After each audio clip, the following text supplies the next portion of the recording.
पाटील, माफ करा हो पाटील. तुम्हाला मी दीपावलीच्या शुभेच्छा देण्यासाठी अंतरावलीत येऊ शकलो नाही. कारण का तर गरिबीनं घाला घातला पाटील. येऊ शकलो नाही पाटील, माफ करा. इथूनच शुभेच्छा देतो मी, माझ्या शुभेच्छा मानून घ्या.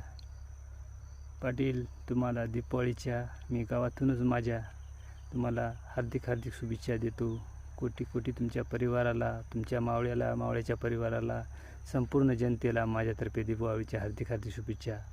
कारण का पाटील, मी येऊ शकलो नाही हो. खूप मला असं हे वाटतंय, खूप माझ्या काळात वेदना होतात. तुम्हाला बघा वाटते पाटील. आता मी येऊ शकलो नाही, माफ करा हो. गरिबी खूप मोठी आहे पाटील. सॉरी पाटील.